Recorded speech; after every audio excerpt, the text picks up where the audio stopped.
Hello students, तो last class में हम लोगों ने पढ़ लिया था लंग वॉल्यूम्स और कैपेसिटीज, और हम लोगों ने प्रिंसिपल ऑफ गैसियस एक्सचेंज भी डिस्कस किया था। ठीक है, उसके अलावा मैंने आप लोगों को पार्शियल प्रेशर ऑफ गैस भी बताया था कि पार्शियल प्रेशर जो गैसेस का होता है वो ब्लड में कितना होता है, ऑक्सीजनेटेड और डीऑक्सीजनेटेड में, और लंग्स में कितना होता है। ठीक है, ये सारी चीजें हमने डिस्कस की थी। एक बार फिर हम लोग देख लेते हैं कि लंग्स में जो लंग एल्वियोलाई होते हैं, लंग्स में ऑक्सीजन का पार्शियल प्रेशर होता है 104 mmHg और ऑक्सीजनेटेड ब्लड में होता है, ऑक्सीजनेटेड ब्लड में होता है कितना, 95 mmHg। अब सवाल यह आता है कि यहां पे ये पार्शियल प्रेशर रिड्यूस क्यों हुआ? तो बेटा इसके दो कारण हैं। ठीक है, इसके दो कारण हैं। सबसे पहला कारण तो ये है कि लंग्स को खुद भी ऑक्सीजन की रिक्वायरमेंट होगी, लंग्स के सेल्स को, टिश्यूज को खुद भी ऑक्सीजन की रिक्वायरमेंट होगी, तो अपने काम का ऑक्सीजन वो पहले ही निकाल के अपने पास रख लेंगे। Point number 1। Point number 2, there is something that is known as physiological dead space. Physiological dead space, ये ऑक्सीजन का वो वॉल्यूम होता है जो सर्कुलेशन में कभी पार्टिसिपेट नहीं करता। ठीक है, ये ऑक्सीजन का वो वॉल्यूम होता है जो सर्कुलेशन में कभी पार्टिसिपेट नहीं करता। The volume of oxygen that does not participate in circulation is known as physiological dead space, और इसकी वैल्यू होती है 150 ml। इसकी वैल्यू होती है कितनी, 150 ml। ठीक है, तो 150 ml ऑक्सीजन कभी भी पार्टिसिपेट नहीं करता। तो इन दो रीजंस के कारण आपको ऑक्सीजनेटेड ब्लड में ऑक्सीजन का पार्शियल प्रेशर जो है वो कम मिलता है। ठीक है बेटा, अब बहुत इंपॉर्टेंट पॉइंट, अब बेटा बहुत इंपॉर्टेंट पॉइंट है। ठीक है, अब यहां पे एक चीज ध्यान देना कि जो रेट ऑफ डिफ्यूजन होता है, जो रेट ऑफ डिफ्यूजन होता है वो किन चीजों पे डिपेंड करता है? रेट ऑफ डिफ्यूजन, हमने सिंपल डिफ्यूजन की तो बात कर ली थी, हमने सिंपल डिफ्यूजन की बात कर ली थी कि सिंपल डिफ्यूजन जो होता है, सिंपल डिफ्यूजन जो होता है वो प्रिंसिपल ऑफ गैसियस एक्सचेंज होता है। Simple diffusion principle of gaseous exchange होता है, ये हम लोगों ने डिस्कस कर लिया था। ठीक है बेटा, अभी हम लोग आज डिस्कस करेंगे कि जो रेट ऑफ डिफ्यूजन होता है, रेट ऑफ डिफ्यूजन किसके ऊपर डिपेंड करता है? रेट ऑफ डिफ्यूजन किसके ऊपर डिपेंड करता है? तो बेटा सबसे पहले तो यहां पे आता है thickness of membrane, thickness of membranes. जिन मेम्ब्रेन्स के अक्रॉस डिफ्यूजन होना है, उनकी थिकनेस अगर ज्यादा होगी तो रेट ऑफ डिफ्यूजन कम होगा। थिकनेस अगर ज्यादा होगी तो रेट ऑफ डिफ्यूजन कम होगा, थिकनेस अगर कम होगी तो रेट ऑफ डिफ्यूजन ज्यादा होगा। तो ये होता है रेट ऑफ डिफ्यूजन, जो होता है rate of diffusion inversely proportional होता है थिकनेस ऑफ मेम्ब्रेन्स के। ठीक है, रेट ऑफ डिफ्यूजन जो होता है, रेट ऑफ डिफ्यूजन जो है वो इनवर्सली प्रोपोर्शनल होता है किसके? Thickness of membrane. यानी कि अगर मेम्ब्रेन की थिकनेस ज्यादा है तो डिफ्यूजन का रेट कम होगा, अगर मेम्ब्रेन की थिकनेस कम है तो डिफ्यूजन का रेट क्या होगा? ज्यादा होगा। ठीक है, डिफ्यूजन का रेट क्या होगा? ज्यादा होगा। ठीक है बेटा, नेक्स्ट ये डिपेंड करता है सॉल्युबिलिटी ऑफ गैसेस पे। सॉल्युबिलिटी ऑफ गैसेस, जितनी ज्यादा सॉल्युबिलिटी होगी रेट ऑफ डिफ्यूजन भी उतना ज्यादा होगा। जितनी ज्यादा सॉल्युबिलिटी होगी रेट ऑफ डिफ्यूजन भी उतना ज्यादा होगा। तो इसको भी हम लोग इसी तरीके से लिखेंगे कि rate of diffusion is directly proportional to solubility of gases. Rate of diffusion directly proportional to solubility of gases. ठीक है बेटा, जितना ज्यादा सॉल्युबिलिटी होगी उतना ज्यादा रेट ऑफ डिफ्यूजन होगा। तीसरी चीज जिस पे डिपेंड करता है वो होता है हमारा कंसंट्रेशन ग्रेडियंट। ठीक है, कंसंट्रेशन ग्रेडियंट। तो रेट ऑफ डिफ्यूजन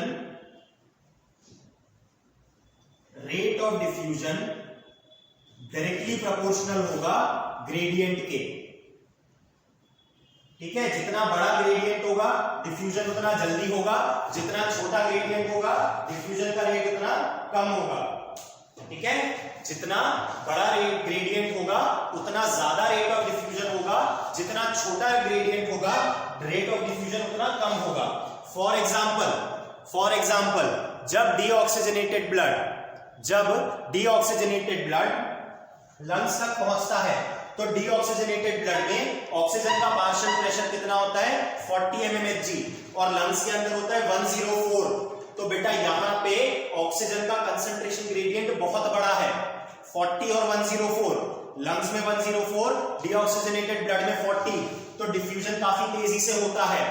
हमारे लंग्स और कैपिलरीज की जो मेम्ब्रेन होती है वो काफी थिन होती है, तो भी रेट ऑफ डिफ्यूजन काफी ज्यादा होता है।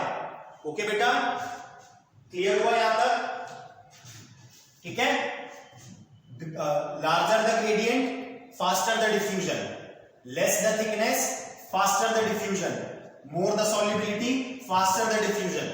अब ऑक्सीजन के सपोर्ट में ये दो फैक्टर्स हैं, ठीक है, थिकनेस ऑफ मेम्ब्रेन और ग्रेडियंट। लेकिन ऑक्सीजन के लिए एक फैक्टर नेगेटिव हो जाता है जिसमें जो सॉल्युबिलिटी होती है गैसेस की, सॉल्युबिलिटी होती है, CO2 की सॉल्युबिलिटी ज्यादा होती है ऑक्सीजन से। CO2 की सॉल्युबिलिटी ज्यादा होती है ऑक्सीजन से। ठीक है बेटा, CO2 is more soluble than oxygen. बहुत इंपॉर्टेंट पॉइंट है, ध्यान रखना। CO2 की सॉल्युबिलिटी ज्यादा होती है ऑक्सीजन के कंपैरिजन में, है ना। तो सॉल्युबिलिटी के बेसिस पे CO2 का डिफ्यूजन ज्यादा तेजी से होगा, ग्रेडियंट के बेसिस पे ऑक्सीजन का डिफ्यूजन ज्यादा तेजी से होगा, और थिकनेस ऑफ द मेम्ब्रेन तो दोनों के लिए है। तो ये फैक्टर्स हैं जिन पे हमारा रेट ऑफ डिफ्यूजन जो है वो डिपेंड करता है। इन फैक्टर्स पे हमारा रेट ऑफ डिफ्यूजन डिपेंड करता है। ठीक है बेटा, इतनी बात समझ में आई? चलो अब आगे बढ़ते हैं। अब बात करते हैं कि गैसियस ट्रांसपोर्ट के मेरे पास कितने तरीके हैं। गैसियस ट्रांसपोर्ट के मेरे पास कितने तरीके हैं? ठीक है, सबसे पहले हम लोग बात करेंगे ऑक्सीजन की। ठीक है, सबसे पहले हम लोग बात करेंगे O2 ट्रांसपोर्ट की। ऑक्सीजन ट्रांसपोर्ट जो होता है, ऑक्सीजन ट्रांसपोर्ट के मेरे पास दो तरीके हैं। ऑक्सीजन ट्रांसपोर्ट के मेरे पास दो तरीके हैं। 97% of all inhaled oxygen, 97% of oxygen जो है वो ट्रांसपोर्ट होता है बाय आरबीसी, और आरबीसी में क्या मिलता है? हीमोग्लोबिन। तो by RBC bound with haemoglobin, by RBC bound with haemoglobin, and remaining 3% dissolved in plasma. तो ये ऑक्सीजन ट्रांसपोर्ट के दो तरीके हैं। नंबर एक, हीमोग्लोबिन के साथ आरबीसी में, और नंबर दो 3% डिसॉल्व्ड इन प्लाज्मा। ठीक है, डिसॉल्व्ड इन प्लाज्मा। ओके बेटा, समझ आया यहां तक कोई प्रॉब्लम? अब CO2 ट्रांसपोर्ट की बात कर लेते हैं।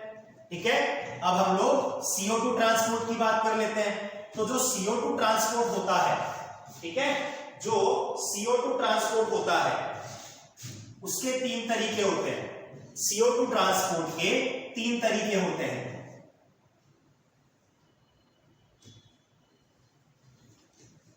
Seventy percent as bicarbonate salts in plasma, 70% as bicarbonate salts in plasma, 20 to 25% कुछ किताबों में 23 भी दिया होता है, कोई बात नहीं, उसमें 25 भी आप बोल सकते हो, कोई दिक्कत नहीं है। 20 to 25% by RBC bound with hemoglobin, by RBC bound with hemoglobin, or about 5 to 7% dissolved in plasma,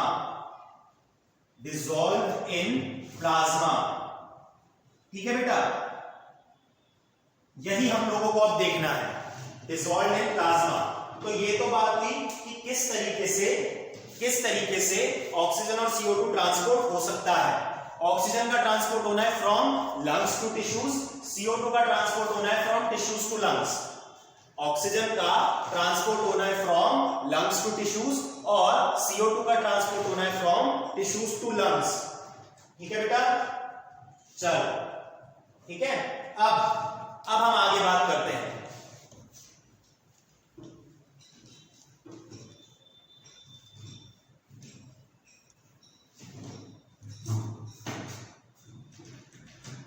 अब हम बात करते हैं कि एक मॉलिक्यूल जो हीमोग्लोबिन का है, ठीक है, वन मॉलिक्यूल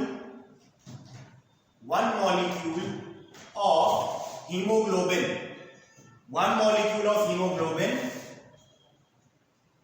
can attach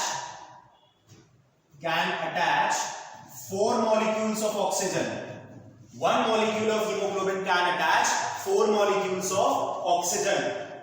ठीक है बेटा, 1 molecule of hemoglobin can attach 4 molecules of oxygen. तो आप जब यहाँ पे Hb plus O2 लिखेंगे तो यहाँ पे आएगा Hb4O8, ठीक है। This is your oxy haemoglobin. ये क्या होता है बेटा? This is your oxy haemoglobin. इस कंपाउंड को हम लोग ऑक्सी हीमोग्लोबिन बोलते हैं। अब ये बहुत ज्यादा इंपॉर्टेंट है, ठीक है, जो मैं नेक्स्ट पॉइंट बता रहा हूं ये बहुत ज्यादा इंपॉर्टेंट है। ये जो एसोसिएशन होता है ऑक्सीजन और हीमोग्लोबिन के बीच में, ये जो एसोसिएशन होता है ऑक्सीजन और हीमोग्लोबिन के बीच में, ये एक फिजिकल एसोसिएशन है, केमिकल एसोसिएशन नहीं है। इस प्रोसेस को हम लोग कहते हैं ऑक्सीजनेशन। ये प्रोसेस ऑक्सीजनेशन कहलाता है and this is a physical process, ये केमिकल प्रोसेस नहीं है, ठीक है। अगर आपने यहाँ पे केमिकल इन को कंबाइन कर दिया, आयनिक बॉन्ड बना दिया, तो ये कभी टूटेगा ही नहीं। हीमोग्लोबिन का ऑक्सीजन से अलग होना भी जरूरी है, समझाऊंगा अभी समझाऊंगा कैसे, बट आपको ध्यान रखना है कि एक फिजिकल प्रोसेस है, इसको ऑक्सीजनेशन बोलते हैं। ऑक्सीजन और हीमोग्लोबिन फिजिकली एक दूसरे के साथ कंबाइन हो रहे हैं, केमिकल रिएक्शन नहीं है, ये केमिकल रिएक्शन नहीं है, ठीक है, समझ आई बात। चलो नेक्स्ट, तो इतनी बात समझ में आई। This reaction is oxygenation reaction, physical association between oxygen and haemoglobin. अब आगे की बात, अब नेक्स्ट बात, कुछ फैक्ट और फिगर्स है, कुछ फैक्ट्स एंड फिगर्स हैं, ठीक है, वो आप देख लीजिए। 1 gram of haemoglobin can carry 1 gram of hemoglobin can carry 1.34 ml of oxygen. 1 gram of hemoglobin can carry 1.34 ml of oxygen. ठीक है, 1 gram of hemoglobin can carry 1.34 ml oxygen.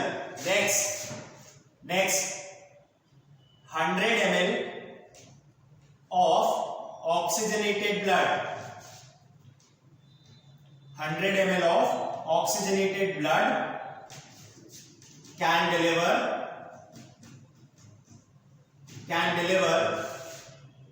19.8 ml oxygen, 19.8 ml oxygen to tissues। इसको थोड़ा सा हम लोग modify कर लेते हैं, डिलीवर की जगह हम लोग बात कर लेते हैं कैन कैरी, ठीक है, कैन कैरी। कुछ इंपॉर्टेंट पॉइंट्स है ये आप लोगों को लिखने हैं। 100 ml of oxygenated blood can carry 19.8 ml of oxygen to tissues. Point number 1, point number 2, point number 3। अब ये जो 19.8 ml है, कुछ किताबों में 20 ml भी दिया होता है, तो आपको पता है 19.8 को आप अप्रोक्सीमेट करके 20 ml लिख सकते हो। So out of 19.8 ml oxygen, 5 ml is delivered to tissues. 5 ml is delivered to tissues during normal breathing. During normal breathing. Normal breathing के समय ब्लड जो है वो 5 ml तक ऑक्सीजन टिश्यूज को देता है। लेके कितना आ रहा है 19.8, दे कितना रहा है 5 ml। तो बचे हुए का क्या करेगा, ये भी बहुत इंपॉर्टेंट है। बचा हुआ जो है ना, बचा हुआ आपका एक रिजर्व वॉल्यूम की तरह काम करेगा। बचा हुआ एक रिजर्व वॉल्यूम की तरह काम करेगा, जो कि आपका जब फिजिकल एक्टिविटी, फिजिकल एक्सरसाइज हो रही है, ठीक है, 15 ml oxygen can be delivered to tissues during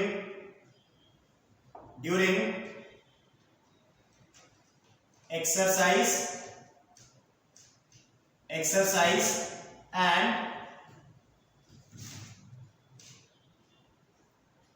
इसको ऐसे कर लेते हैं, ड्यूरिंग एक्सरसाइज, बस यहीं तक रहने दो, एंड छोड़ दो। ड्यूरिंग एक्सरसाइज, जब आपकी बॉडी का ऑक्सीजन डिमांड बढ़ जाता है, जब आपकी बॉडी का ऑक्सीजन डिमांड बढ़ जाता है, तो क्या होता है, 5 की जगह 15 ml भी डिलीवर किया जा सकता है। 5 की जगह 15 ml भी डिलीवर किया जा सकता है, ठीक है। चलो, और एक इंपॉर्टेंट पॉइंट, ये इनफैक्ट आप लोगों के लिए होमवर्क रहेगा, ठीक है बेटा, ये आपके लिए होमवर्क रहेगा। आयरन जो होता है, iron is present in hemoglobin in which form? Fe2+ होगा या Fe3+ होगा, ये आप लोगों के लिए होमवर्क है, ये आप लोग मुझे बताओगे, ठीक है। ग्रुप में आप लोग मुझे आंसर दोगे, जो आपका व्हाट्सएप ग्रुप बना है उस पे आप लोग मुझे बताओगे कि आयरन Fe2+ फॉर्म में होता है या Fe3+ फॉर्म में होता है, ठीक है। Fe2+ फॉर्म में होता है या Fe3+ फॉर्म में होता है, ठीक है बेटा।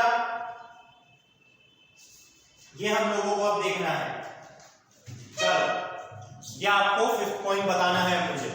अब ऑक्सीजन और CO2 ट्रांसपोर्ट एग्जैक्टली हम लोग देख लेते हैं कि कैसे होता है। ऑक्सीजन और CO2 ट्रांसपोर्ट एग्जैक्टली कैसे होता है। तो बेटा इसके लिए हम एक सीरीज ऑफ केमिकल रिएक्शंस बनाएंगे, एक सीरीज ऑफ केमिकल रिएक्शन, ठीक है, एक सीरीज ऑफ केमिकल रिएक्शन। ये रहेगा आरबीसी। आरबीसी के अंदर जो साइटोप्लाज्म होगा उसको हम लोग कहेंगे ICF, इंट्रासेल्युलर फ्लूइड। आरबीसी के अंदर, सेल के अंदर जो भी फ्लूइड होता है उसको इंट्रासेल्युलर फ्लूइड कहते हैं। तो सेल के बाहर जो भी फ्लूइड रहेगा, सेल के बाहर जो भी फ्लूइड रहेगा वो कहलाएगा ECF, एक्स्ट्रा सेल्यूलर फ्लूइड। क्या कहलाएगा? Extra cellular fluid. सेल के बाहर जो भी फ्लूइड रहेगा वो कहलाएगा एक्स्ट्रा सेल्यूलर फ्लूइड, ठीक है बेटा। इंट्रासेल्यूलर एक्स्ट्रा सेल्यूलर समझ में आया सबको? बहुत इंपॉर्टेंट है। अब यहां पे हम लोग लिखना शुरू करते हैं। यहां पे ध्यान रखना, यहां पे हम लोग जो भी केमिकल रिएक्शंस लिखेंगे वो रिवर्सिबल होते हैं, केमिकल रिएक्शन रिवर्सिबल होते हैं। अगर आप लेफ्ट टू राइट और डिसेंडिंग ऑर्डर में जा रहे हो, बहुत ध्यान से सुनना, left to right and in descending order, तो आप जा रहे हो लंग्स से टिश्यूज की तरफ। कहां जा रहे हो बेटा? लंग्स से आप जा रहे हो टिश्यूज की तरफ। कब जा रहे हो? अगर आप रिएक्शंस को राइट टू लेफ्ट और डिसेंडिंग ऑर्डर में पढ़ोगे, सॉरी लेफ्ट टू राइट और डिसेंडिंग ऑर्डर में पढ़ोगे। ठीक है, एरो पे ध्यान देना, left to right and in descending order. और अगर आप right to left and in ascending order पढ़ रहे हो, right to left and in ascending order, तो आप कहां जा रहे हो? तो आप जा रहे हो लंग्स पे, आप जा रहे हो टिश्यूज से लंग्स पे। बहुत इंपॉर्टेंट है, बहुत ज्यादा समझना इसको। आप अगर लेफ्ट टू राइट और डिसेंडिंग ऑर्डर में जा रहे हो तो आप टिश्यूज पे जा रहे हो। अगर आप राइट टू लेफ्ट और असेंडिंग ऑर्डर में जा रहे हो तो आप लंग्स की तरफ जा रहे हो।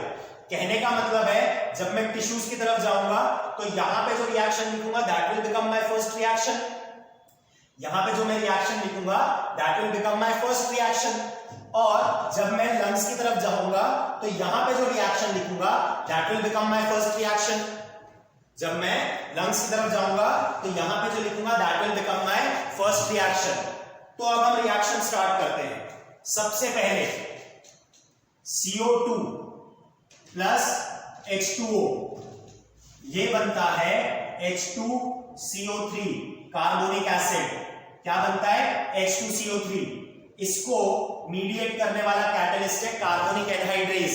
एनसीईआरटी पढ़ोगे, स्पेलिंग मिल जाएगी, एनसीईआरटी पढ़ना, कार्बोनिक एनहाइड्रेज।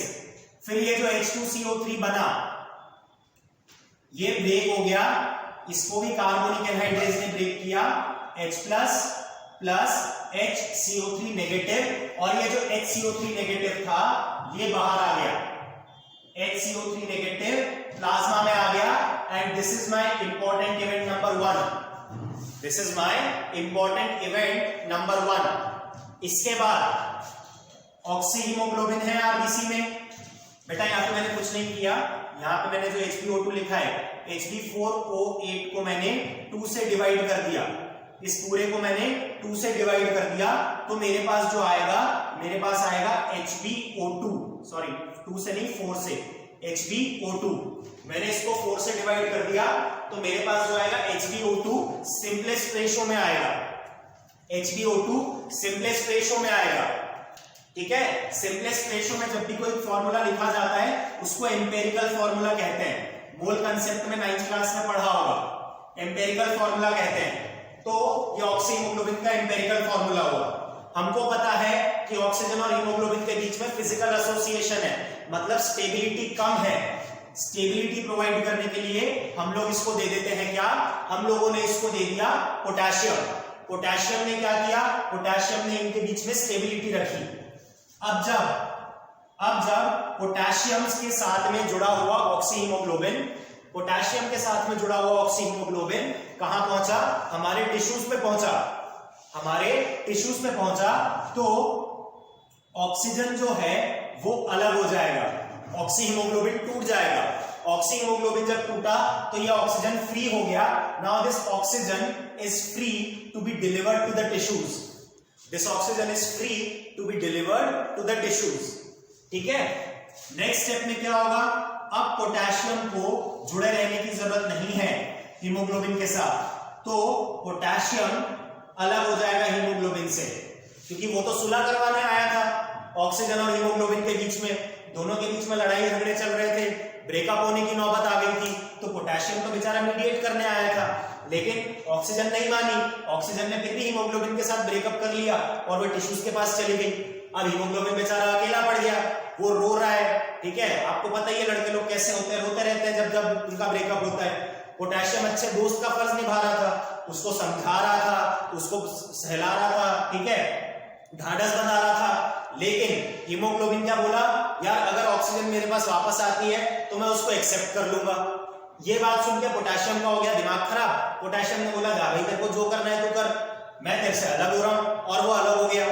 अब हीमोग्लोबिन बिल्कुल ही अकेला पड़ गया, गर्लफ्रेंड भी चली गई, गर्लफ्रेंड भी चली गई, दोस्त भी चला गया, तो ये बैठ के अकेला रो रहा था। अब इस नेगेटिवली चार्ज आयन को अकेले रोते हुए इस पॉजिटिव चार्ज आयन ने देखा, इस नेगेटिवली चार्ज आयन को अकेले रोते हुए इस पॉजिटिवली चार्ज आयन ने देखा। तो हाइड्रोजन बोला, भाई तू टेंशन क्यों ले रहा है, तेरा दोस्त अभी मैं हूं ना, अभी हम जिंदा हैं, अभी हम जिंदा हैं, हम दोनों साथ में मिलके हीमोग्लोबिनिक एसिड बना लेते हैं। क्या बना लेते हैं बेटा? Haemoglobinic acid. ठीक है, हम दोनों मिलके क्या बना लेते हैं? Haemoglobinic acid. और ये हो गया मेरा इंपॉर्टेंट इवेंट 2। पहला इंपॉर्टेंट इवेंट क्या था? बाइकार्बोनेट आयन का बाहर निकलना। दूसरा इंपॉर्टेंट इवेंट क्या है? हीमोग्लोबिनिक एसिड का बनना। अब बेटा बहुत ध्यान से समझना, ये ऑक्सीजन फ्री हो गया था, बाहर निकल गया, टिश्यूज में चला गया। हम लोग बार बार बात करते हैं गैसियस एक्सचेंज होता है। एक्सचेंज का मतलब एक गैस अगर बाहर जाएगी तो दूसरी गैस अंदर आएगी, एक गैस अगर बाहर जाएगी तो दूसरी गैस अंदर आएगी। तो ऑक्सीजन बाहर गया, अंदर आया CO2, अंदर आया CO2, CO2 को आया, अंदर आया हीमोग्लोबिन मिला, हीमोग्लोबिनिक एसिड के फॉर्म में, हीमोग्लोबिन मिला हीमोग्लोबिनिक एसिड के फॉर्म में, प्लस आरबीसी में इसको मिला अमीन ग्रुप। ठीक है, प्रोटीन मेटाबॉलिज्म के कारण आरबीसी में अमीन ग्रुप होता है। तो यहां पे क्या बना? H, HB, NH, CO2H, H, HB, NH, CO2H। ठीक है, ये होता है कार्ब अमीनो हीमोग्लोबिन। ये क्या होता है? Carb amino haemoglobin. ऑक्सीजन के साथ ऑक्सी हीमोग्लोबिन, कार्बन डाइऑक्साइड के साथ कार्ब अमीनो हीमोग्लोबिन। ठीक है बेटा, अब यहां पे एक दिक्कत हो गई। दिक्कत क्या हो गई? ये खाली बैठे, ये पॉजिटिव वाले खाली बैठे, तो अंदर नेट पॉजिटिव चार्ज है। ये पॉजिटिव वाले इन नेगेटिव वालों के साथ कंबाइन हो सकते थे, लेकिन ये बाहर चला गया। लेकिन ये क्या हुआ? बाहर चला गया। तो अब बाहर एक नेट नेगेटिव चार्ज है, अंदर एक नेट पॉजिटिव चार्ज है। ठीक है, बैलेंस बना के रखना पड़ता है बॉडी में। Net charge both on the inside and the outside should be zero. Net charge should be zero, अंदर भी बाहर भी, लेकिन अंदर एक नेट पॉजिटिव चार्ज है, बाहर एक नेट नेगेटिव चार्ज है। तो इसको बैलेंस करने के लिए क्या होगा? प्लाज्मा में होता है सोडियम क्लोराइड। क्लोरीन बहुत टाइम से बहाना ढूंढ रही थी सोडियम से ब्रेकअप करने का, क्योंकि उसको पोटेशियम पसंद आ गया था। अब उसने देखा कि यहां पे पोटेशियम भैया अकेले हो गए, पोटेशियम भैया अकेले घूम रहे हैं। क्लोरीन ने फायदा उठाया, और क्लोरीन जो है, क्लोरीन ने फायदा उठाया और वो प्लाज्मा से कहां आ गई? आरबीसी में। प्लाज्मा से कहां आ गई? आरबीसी में। और इन दोनों ने मिलकर क्या बना लिया? इन दोनों ने मिलकर बना लिया KCl, पोटेशियम क्लोराइड, है ना। अब वो नेगेटिव बाहर गया हुआ था, HCO3 नेगेटिव, और ये पॉजिटिव भी हो गया बाहर। तो HCO3 नेगेटिव सोडियम के साथ कंबाइन हो जाएगा और प्लाज्मा में बना लेगा सोडियम बाइकार्बोनेट। क्या बना लेगा? Sodium bicarbonate. ये हो गया बेटा आपका गैसियस ट्रांसपोर्ट। ये क्या हुआ आपका? Gaseous transport. अगर आप ध्यान से देखो तो प्लाज्मा में आपको क्या मिल गया? Sodium bicarbonate. आपको मैंने बताया था बाइकार्बोनेट सॉल्ट के फॉर्म में प्लाज्मा में ट्रांसपोर्ट होता है गैसेस का, बाइकार्बोनेट सॉल्ट के फॉर्म में बताया था। और आरबीसी के अंदर कार्ब अमीनो हीमोग्लोबिन बन गया, आरबीसी के अंदर कार्ब अमीनो हीमोग्लोबिन बन गया। ठीक है बेटा, अब इसको हम लोग लेबल करते हैं A। इसको हम लोग लेबल करते हैं A। A जो है ना, A को हम लोग कहते हैं क्लोराइड शिफ्ट। A को हम लोग क्या कहते हैं? क्लोराइड शिफ्ट, है ना। एनसीईआरटी पढ़ना, एनसीईआरटी में सब दिया है, मैं सिर्फ उसको सिंप्लीफाई करके बता रहा हूं। ये आपकी 3 पेज की एनसीईआरटी की एक समरी है जो मैं आपको बता रहा हूं। इसको कहते हैं क्लोराइड शिफ्ट। क्लोरीन का प्लाज्मा से आरबीसी में जाना, ECF से ICF में जाना, इसको क्या कहते हैं? Chloride shift. जैसे क्लोरीन अंदर गया है वैसे क्लोरीन बाहर भी आ सकता है। इसको हम लोग लेबल कर देते हैं B। इसको हम लोग लेबल कर देते हैं B। तो ये होता है रिवर्स क्लोराइड शिफ्ट। A होता है क्लोराइड शिफ्ट बी होता है रिवर्स क्लोराइड शिफ्ट। ठीक है बेटा, अब मैं अपने पॉइंट को प्रूव करता हूं कि कहां से कहां हम लंग्स में जाएंगे, कहां से कहां हम टिश्यूज में जाएंगे। तो देखो, टिश्यूज की साइड पे जाने पे ऑक्सी हीमोग्लोबिन टूटना चाहिए। क्यों टूटना चाहिए? क्योंकि जब तक ऑक्सीजन फ्री नहीं होगा ऑक्सीजन टिश्यूज में नहीं जाएगा। जब तक ऑक्सीजन फ्री नहीं होगा ऑक्सीजन टिश्यूज में नहीं जाएगा। तो ऑक्सी हीमोग्लोबिन टूट गया टिश्यूज पे जाके। अगर ये टूटा है ऑक्सीजन टिश्यूज में चला गया, टिश्यूज से CO2 बाहर आ गई, CO2 आरबीसी में आते बनाई कार्बामिनो हीमोग्लोबिन। ठीक है बेटा, तो लेफ्ट टू राइट और डिसेंडिंग ऑर्डर में जा रहे हो तो लंग से टिश्यूज में जा रहे हो, और टिश्यूज वाली साइड पे आपको दिख रहा है क्लोराइड शिफ्ट। टिश्यूज वाली साइड पे आपको दिख रहा है क्लोराइड शिफ्ट। अब अगर आप राइट से लेफ्ट और असेंडिंग ऑर्डर में जाते हो, राइट से लेफ्ट और असेंडिंग ऑर्डर में जाते हो तो आप लंग्स की तरफ जा रहे हो, आप लंग्स की तरफ जा रहे हो। तो इसको कैसे समझा सकते हो? देखो यहां पे कार्बामिनो हीमोग्लोबिन टूट गया और ऑक्सी हीमोग्लोबिन बन गया। कार्बामिनो हीमोग्लोबिन टूट गया और ऑक्सी हीमोग्लोबिन बन गया। साथ ही साथ यहां पे देखो CO2 और H2O यही मिलते हैं आपकी एक्सेल लेयर में। CO2 और H2O यही आपकी एक्सेल लेयर में भी मिलते हैं। तो ये हो गया बेटा आपका गैसियस ट्रांसपोर्ट। ठीक है, ये हो गया गैसियस ट्रांसपोर्ट। इसको बहुत अच्छे से एनसीईआरटी से पढ़ना, बहुत अच्छे से। ठीक है बेटा, नेक्स्ट क्लास में हम लोग पढ़ेंगे कि क्या क्या फैक्टर्स होते हैं जो ऑक्सी हीमोग्लोबिन को बनाने के काम आते हैं, और क्या क्या फैक्टर्स होते हैं जिसके कारण उनका डिसोसिएशन होता है। आज मैंने आपको बहुत ज्यादा इंपॉर्टेंट टॉपिक पढ़ाया है। ठीक है बेटा, इसको प्लीज एनसीईआरटी से बहुत अच्छे से पढ़ना है। किसी तरीके का कोई डाउट आए मोस्ट वेलकम, आप बिल्कुल पूछो, बट पहले पढ़ो, पहले एनसीईआरटी से पढ़ो। ठीक है, वीडियो देखो, नोट्स बनाओ, एनसीईआरटी से पढ़ो। किसी तरीके का डाउट आता है तो मुझसे पूछो। ओके बेटा, चलो टेक केयर।